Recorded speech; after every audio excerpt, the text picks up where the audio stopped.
दुनिया में हर कौम का एक कैलेंडर होता है, इसी तरीके से इस्लाम का भी, मुसलमानों का भी एक कैलेंडर है। उस कैलेंडर को हिजरी कैलेंडर कहा जाता है। इसकी मुख्तसर सी स्टोरी आपको मैं बताऊंगा।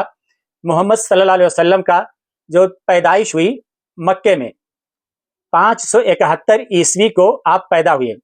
40 साल के जब आप हुए तो खुदा ने आपको अपना नबी बना लिया। 40 साल की उम्र यानी 611 ईस्वी को आप नबी बनाए गए। जब आप नबी बनाए गए, दीन की दावत देने लगे, इस्लाम की दावत देने लगे, तो मक्का में बहुत से लोग आपके खिलाफ हो गए। आपको सताना, परेशान करना, जुल्म करना, बहुत ज्यादती वहां पे शुरू हो गई। मक्का की जमीन जब मुसलमानों के लिए तंग होना शुरू हुई तो अल्लाह ताला ने हुक्म दिया नबी को कि आप अपने साथियों के साथ मदीने की तरफ हिजरत कर जाओ। यहीं से हिजरी कैलेंडर का शुरुआत होता है। जब आप मदीने की तरफ हिजरत करके जाते हैं और मदीने में अमन के साथ दीन की दावत देते हैं तो धीरे धीरे अरब में इस्लाम फैलते जाता है। एक दिन वो भी आता है जब मक्का भी फतेह आप कर लेते हैं, यानी जिस मक्के से आपको निकाला गया था वही उसी मक्का को आप फतेह करते हैं। आपकी जिंदगी जब नहीं रहती है, आप इस दुनिया से रुखसत हो जाते हैं, तो खलीफा का दौर शुरू होता है।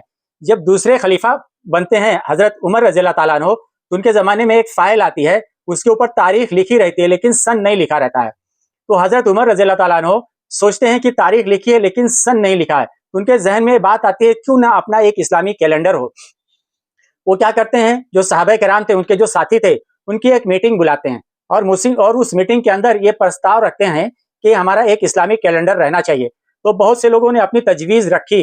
गालिबन हजरत अली रज़ी अल्लाह ताला अन्हु उन्होंने कहा कि हमारे साल की जो शुरुआत होना चाहिए इस्लामिक कैलेंडर की, वो हिजरत से शुरू होना चाहिए। चुनांचे वहां से उनकी तजवीज़ मंजूर की गई और इस्लामी कैलेंडर की जो शुरुआत हुई, जो बुनियाद हुई, उसका साल सन हिजरत का जो साल था, हिजरी के नाम से उसे मंजूर किया गया।